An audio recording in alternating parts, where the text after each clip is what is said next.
supporters from 2006 of the Shiv Sena and the Dukhtarane Millat protesting against Valentine's Day. Welcome back to the special show, Mangalore Morality and Culture.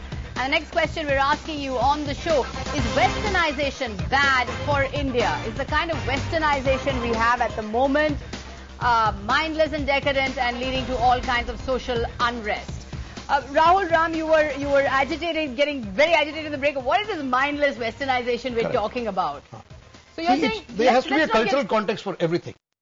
The elite, quote unquote, of our country.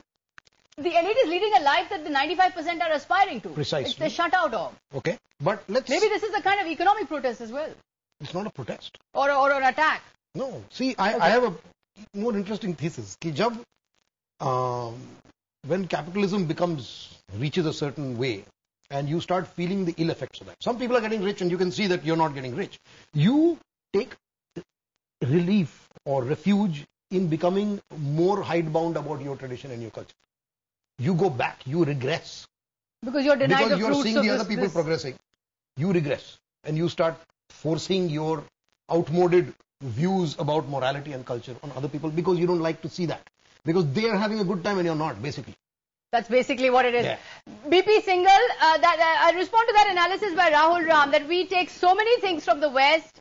We've got our entire democracy from Western. We've got technology. Yet when it comes to pubs and when it comes to way of dressing, we say no, westernization is bad. So who decides on what is good westernization and what is bad westernization? The person who has to dress alone is competent to decide that. And nobody can force any dress. Number one. Good. Number two, westernization. What is the Western people feeling? The biggest consumption of tranquilizers is in the West.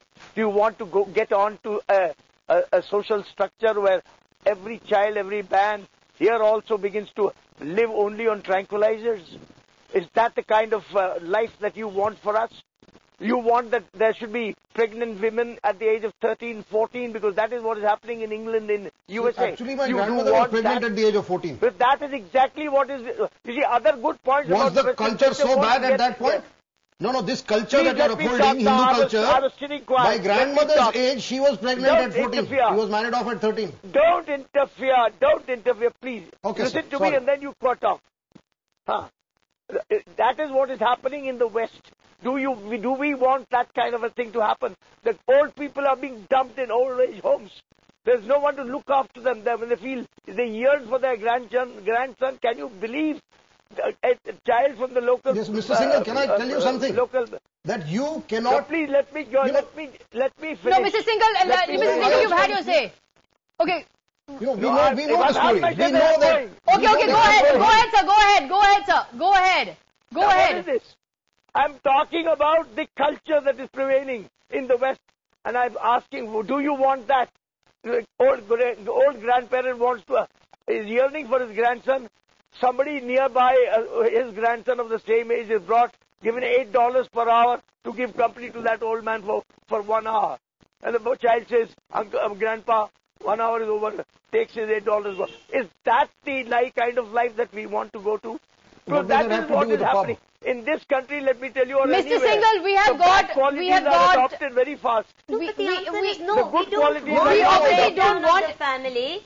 No doubt, we do not wish to see the breakdown of the family in the manner in which it has taken place in the West. And we do need to take preemptive measures.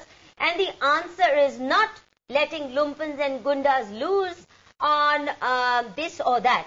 Now, if you're talking about westernization, somebody the other day talked about pub culture and mall culture.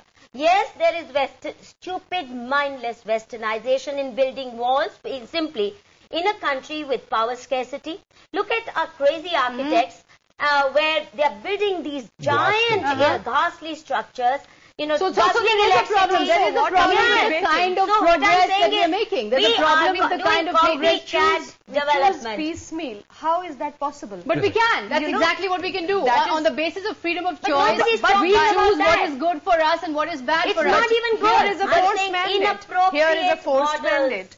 that there are separate people standing up for separate things. There are people who stand up for the mall culture and advocate that that's liberalism. There are others like Mr. Singhal who stand up for other parts. Now, who will bridge all these together and bring to us a homogenized trial and error culture? But the question is that Divya, let me get you in here. The West has given us the English language, the West gives us technology, the West has given us the competitive exam, the West has given us democracy. Now at the end of the day, the vote, the West has given us universal adult franchise. But what I'm saying is, can we therefore say that from Westernization we can take what is good and we can also reject what is bad?